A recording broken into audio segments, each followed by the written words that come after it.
তো আজকে আমরা তেমনই একটা মুভি এক্সপ্লেন করব যেখানে নায়ক ভালোবেসে নায়িকাকেই মেরে ফেলে, কিন্তু কেন মারে সেটাই হলো প্রশ্ন। কিন্তু যখন দেখলাম বাংলাদেশ থেকে এত সুন্দর একটা মুভি রিলিজ হয়েছে, সো এটা একটু হলেও অ্যাপ্রিসিয়েট ডিজার্ভ করে। আর তুমি সাকিব খানের ফ্যান হও বা না হও, কিন্তু মুভিটা শেষ অব্দি দেখলে তুমি মুভিটার প্রশংসা করতে বাধ্য হবে। আর যদি চাও যে অন্য ইন্ডাস্ট্রির পাশাপাশি আমরা আমাদের নিজেদের দেশের মুভিগুলো এক্সপ্লেন করি, তাহলে কমেন্টে জানিও। সো চলো মুভি শুরু করি। গল্প শুরু হয় স্কুলের ক্লাসরুমে এক ছেলে এক মেয়েকে চুমু দেওয়ার মধ্যে দিয়ে। তো টিচার সেটা দেখে ফেললে ছাত্রকে শাসন করে, তখন ছেলেটি স্যারকে মেরে ফেলে। এরপর ছেলেটির বাপ টিচারের বাড়িতে গিয়ে টাকা পয়সা দিয়ে ধামাচাপা দেওয়ার চেষ্টা করলে টিচারের ওয়াইফ না করে দেয়, তখন ছেলেটির বাবা টিচারের ওয়াইফকেই মেরে ফেলে। পরবর্তীতে আমরা জানতে পারি ছেলেটির নাম আরিয়ান মির্জা। এরপর গল্প দেখানো হয় বেশ কয়েক বছর পরে। ততদিনে আরিয়ান মির্জা আরো হিংস্র হয়ে উঠেছে। সে নিজেই নিজেকে জানায় তার কোনো ভবিষ্যৎ নেই, তাই তো সে তার প্রেমিকা নিতুর বিয়ের আসরে যায় এবং তাকে মেরে ফেলে। এখন কেন মারে সেটা নিয়ে পুরো মুভি। তো নিতু হত্যার জন্য সারা দেশে আরিয়ান মির্জার ফাঁসির মিছিল চলতে থাকে। এরপর আরিয়ান কোর্টে আসলে ব্যারিস্টারের যুক্তিতর্কের মাধ্যমে জানানো হয় আরিয়ান এক্সট্রিম লেভেলের ড্রাগ অ্যাডিক্টেড। তখন আরিয়ানের পিছনের কর্মকাণ্ডগুলো দেখানো হয়। পুলিশ টিম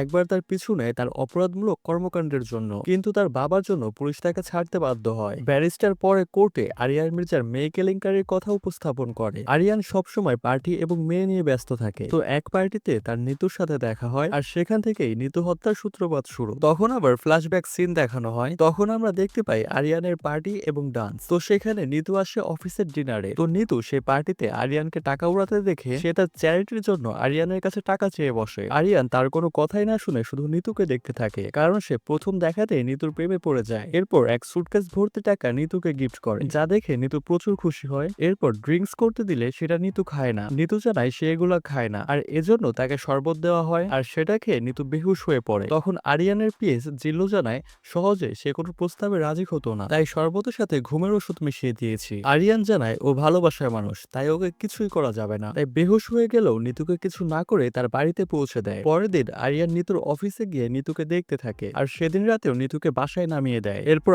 আরিয়ান সম্পর্কে নিতুর কেয়ারটেকার নিতুকে খারাপ কথা জানায়, আর প্রুফ দেখতে চাইলে আরিয়ানের নামে ইউটিউবে সার্চ দিতেও বলে। নিতু পরের দিন সকালে অফিসে গিয়ে আরিয়ান সম্পর্কে নিরে দেখতে থাকলে আরিয়ান সেখানে চলে আসে, তাই অবাক হয়ে যায় নিতু। এরপর আরিয়ান নিতুর জন্য গাড়ি কেনার টাকা চায়। এতে তার মামার মাথা গরম হয়ে যায়, কারণ অলরেডি 700 কোটি টাকা সে নষ্ট করেছে। তাই মামা রেগে গিয়ে বলে আর কত, এবার ওকে শেষ করতে হবে, তাহলেই আমি আমার প্ল্যানে সফল হতে পারবো। পরবর্তীতে আরিয়ানকে মারতে মামা লোক পাঠায়, কিন্তু তাদেরকে নিতুর সামনে এক এক করে খতম করে দেয় আরিয়ান, যা দেখে নিতু প্রচুর ভয় পেয়ে যায়। পরের দিন নিতুর বস নিতুকে অকথ্য ভাষায় গালি দিয়ে চাকরি থেকে বের করে দেয়, কিন্তু আরিয়ান এই ব্যাপারটা জেনে যায়, আর সে অফিসে গিয়ে নিতুর বসকে কুত্তা পেটানো পেটায়, আর নিতুর সামনে মাপ চাইতে বলে। তখন বস ভয় পেয়ে নিতুর কাছে মাপ চায়, আর নিতুও মাফ করে দেয়। তো আরিয়ানের এভাবে পিছু পিছু ঘোরা দেখে নিতু বলে আপনি আমাকে বিছানায় নিয়ে যেতে চান তাই তো, চলুন আমি রেডি। তখন আরিয়ান জানায় ওটা চাইলে প্রথম দিনেই করতে পারতাম, কিন্তু আমি তোমাকে প্রচুর ভালোবাসি। কিন্তু কথাগুলো শুনে নিতু জানায় আপনাকে আমি ভালোবাসি না, আপনাকে ভালোবাসা যায় নাকি? আপনি সারাদিন ড্রাগস নেন এবং নিজের ক্ষমতা দেখান, এরকম মানুষের সাথে সংসার করা যায় না, তাই আপনাকে কখনো ভালোবাসতে পারবো না, আর বিয়েও করব না। কথাগুলো শুনে আরিয়ান অনেক হার্ট হয়, তাই বাসায় এসে তার মাথা খারাপ হয়ে যায়। একসময় নেশা ছেড়ে দেওয়ার প্রতিজ্ঞা করে। তখন তার পিএস জিল্লু বলে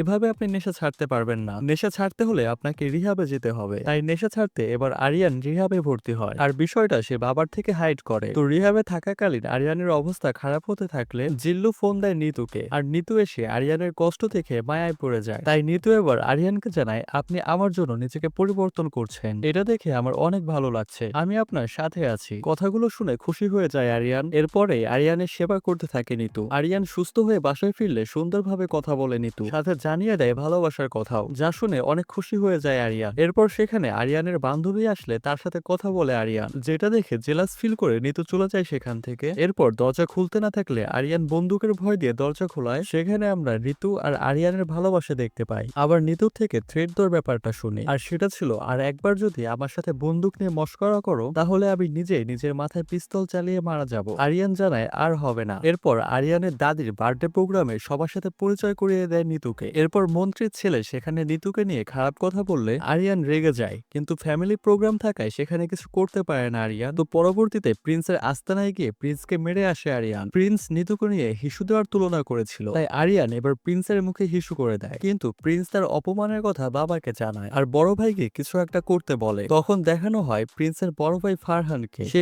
এক রাতে একসাথে অনেক পুলিশকে মারলে বাবা নাভেদ খান তাকে তাকে বিদেশে পাঠিয়ে দেয়। তাই সে তার ছোট ছেলে প্রিন্সকে বলে ফারহানকে দেশে আনা যাবে না, এখন ওর অনেক ঝামেলা আছে। এরপর সেখানে আরিয়ানের মামা এসে বলে সবকিছু হয়েছে ওই মেয়ের জন্য, আমি ওকে শেষ করে দিচ্ছি, আপনি আরিয়ান এবং তার বাবাকে শেষ করে দিন, তাহলেই খেল খতম। তো মামা লোক দিয়ে নিতুকে গুলি করালে আরিয়ানের লোকেরা নিতুকে দ্রুত হাসপাতালে ভর্তি করায় আর সিসিটিভি ক্যামেরার মাধ্যমে কিলারকে খুঁজে বের করতে বলে। এরপর জ্ঞান ফিরলে আরিয়ান দেখা করে তার সাথে। এরপর নিতুকে যে গুলি করেছিল তাকে গলা কেটে হত্যা করে সেখানে। এরপর বুঝতে পারে সেখানে তার মামাও জড়িত, তাই কৌশলে সেখানে মামাকেও ডাকে আরিয়ান। তারপর এক কোপেই তাকে মেরে ফেলে। তখন আমরা বুঝতে পারি নিতুকে যে ফুলের টোকা দিবে আরিয়ান তাকে শেষ করে দিবে, হোক না সে কোনো কাছের লোক। এর মধ্যে আদিত মির্জা জেনে যায় কাজটা আরিয়ানই করেছে, তাই আরিয়ানকে ডাকলে আরিয়ান বলে পার্সোনাল লাইফে হাত দিয়েছিল তাই আমাকে মারতে হয়েছে। তো আরিয়ানের বাবা নিতুকে নিয়ে আসতে বলে বিয়ের কথা পাকা করার জন্য। পরের দিনই নিতুকে নিয়ে বাবার সামনে হাজির হয় আরিয়ান। তখন নিতু আরিয়ানের বাবাকে দেখে গালি দেয় এবং সাথে সিগারেটও ধরায়। গল্প মোড় নেয় 360 ডিগ্রি।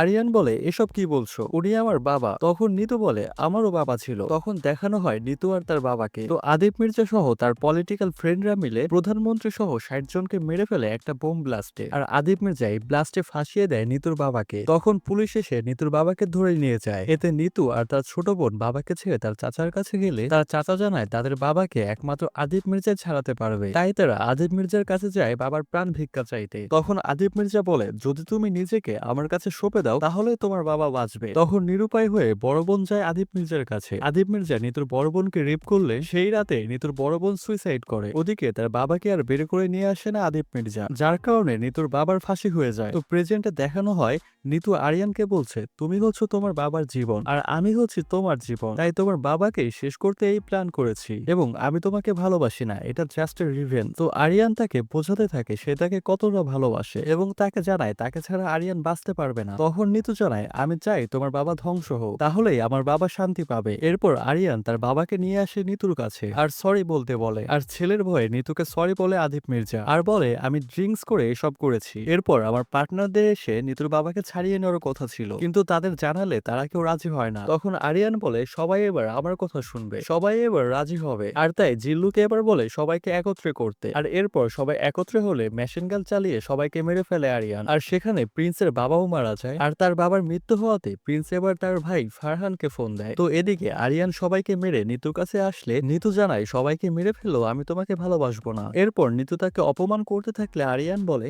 তুই কি আমাকে ছেড়ে যাবি, আমি তোকে ছেড়ে দিলাম। এরপর আরিয়ান সেখান থেকে চলে যেতে থাকলে নিতু পিছন থেকে এসে জড়িয়ে ধরে কান্না করতে থাকে, সাথে বলে আমার ভুল হয়ে গেছে, আমি বুঝতে পারিনি তুমি এভাবে চলে যাবে। কথাগুলো শুনে আরিয়ান খুশি হয়ে নিতুকে আবার অ্যাকসেপ্ট করে নেয়। এরপর নিতু আবার বলে আমার অভিনয়ে তুমি 1 সেকেন্ডেই পটে গেলে। সাথে আরিয়ানকে আরো অপমান করে এবং বলে তোমাকে ভালোবাসতে আমার 1 সেকেন্ড লেগেছে এবং তোমাকে ছেড়ে যেতে আমার 1 ন্যানো সেকেন্ডও লাগবে না। কথাগুলো শুনে এবার নিতুকে চড় মেরে বসে আরিয়ান আর বলে প্রতিশোধ যখন নিবি তখন 2টা কবর খুঁড়ে রাখিস, একটা তোর জন্য আর একটা আমার জন্য। এই বলে সেখান থেকে চলে যায় আর আবার নেশায় মক্ত হয় আরিয়ান। এর মধ্যে দেশে চলে আসে ফারহান, এসে খোঁজ করে আরিয়ান আর নিতুকে। এদিকে নেশায় মাতাল হয়ে 2 দিন পরে জ্ঞান ফিরে আরিয়ানের আর উঠেই সে নিতুর বাড়ির দিকে রওনা করে। আর পথে ফারহানের নির্দেশে একটা ট্রাক গিয়ে আরিয়ানের গাড়িতে ধাক্কা দেয়। তখন মারাত্মক আহত অবস্থায় আরিয়ানকে নিয়ে হাসপাতালে নিয়ে আসে তার লোকজন। তখন অপারেশন ঠিক মতো হলেও ডাক্তার জানায় তার সুস্থ হতে সময় লাগবে, কিন্তু আরিয়ানের জ্ঞান ফেরা মাত্রই সে সব ব্যান্ডেজ খুলে ফেলে। ওদিকে নিতুকেও তুলে নিয়ে আসে ফারহান। ফারহান নিতুকে মারার বদলে বিয়ে করার সিদ্ধান্ত নেয়। আরিয়ানের কাছে খবর চলে আসে নিতু আর ফারহানের বিয়ের কথা। তখন আরিয়ান তার সর্বোচ্চ শক্তি দিয়ে বেরিয়ে পড়ে নিতুকে মারতে, যা আমরা একদম মুভির শুরুতেই দেখেছিলাম। তো নিতু ফারহানকে কবুল বলার আগেই সেখানে চলে আসে আরিয়ান। তারপর এক এক করে হিংস্রর মতো সবাইকে মারতে থাকে। আর এই ফাইটিং সিন অ্যাকচুয়ালি বর্ণনা করে বোঝানো যাবে না। আর এই ফাইটিং সিনের মধ্যেই রয়েছে সেই ভাইরাল ডায়লগ। তো এরপর সে ফারহানকে মেরে তার গায়ে আগুন লাগিয়ে দেয় আর সেই আগুন থেকেই নিজের সিগারেট জ্বালায়। আর এক এক করে সবাইকে শেষ করার পর সেখানে শুধুমাত্র নিতু বেঁচে থাকে। নিতু এবার আরিয়ানকে জড়িয়ে ধরতে আরিয়ানের দিকে এগিয়ে আসলে আরিয়ান নিতুকেও গুলি করে দেয় এবং বলে আমি আমার জীবনে কোনো মেয়েকে ভালোবাসিনি, কাউকে নিয়ে কখনো স্বপ্ন দেখিনি, কিন্তু তোকে নিয়ে অনেক স্বপ্ন দেখেছিলাম আর সেই তুই আজ অন্য কাউকে বিয়ে করছিস, সেটা আমি মেনে নেব ভাবছিস। এরপর গুলি করতে করতে বলে তুই আবার না তো কারো না। মৃত্যুর আগ পর্যায়ে নিতু বলে যা করেছো ভালো করেছো, তোমার সাথে মিথ্যা প্রেমের অভিনয় করতে গিয়ে আমি তোমাকেই ভালোবেসে ফেলেছি, কিন্তু বাবা আর বোনের খুনির সাথে সংসার করলে সেটা বিশ্বাসঘাতকতা করা হয়। কথাগুলো শুনে আরিয়ান ইমোশনাল হয়ে পড়ে, তাই জিল্লুকে দ্রুত হেলিকপ্টার রেডি করতে বলে। কিন্তু আরিয়ান তাকে কোলে করে নিয়ে যেতে থাকলে আরিয়ানের কোলে মারা যায় নিতু। এরপর আরিয়ান নিজেই পুলিশের কাছে সারেন্ডার করে, কারণ তার তো আর কিছুই অবশিষ্ট নেই। কিন্তু তারপর কি হয় সেটা আমরা সিনেমার শুরুতেই দেখেছি। তো কোর্টরুমে উকিল পক্ষে বিপক্ষে যুক্তিতে লিপ্ত হলে আরিয়ান জানায়, আমি নিজ হাতে নিতুকে হত্যা করেছি, তাই আমাকে ফাঁসি দিন। সাথে অনেক ইমোশনাল কথাবার্তা বলে নিতু সম্পর্কে। তো সব প্রমাণ সত্যি হয় আদালত আরিয়ানকে ফাঁসির নির্দেশ দেয়। এরপর যথাসময়ে আরিয়ানের ফাঁসি কার্যকর করতে নিয়ে আসা হয়। তখন তার বাবা ঘড়ির টাইম দেখতে থাকে। তারপর নির্দিষ্ট সময়ে আরিয়ানের ফাঁসি কার্যকর করা হয়। ওদিকে আদিপ মির্জা ঘড়ি ধরে ঠিক সেই সময় সুইসাইড করে ছেলের মৃত্যুর সাথে সাথে। আর এখানে এতগুলো লাইফ বরবাদ করে দিয়ে শেষ হয়ে যায় বরবাদ।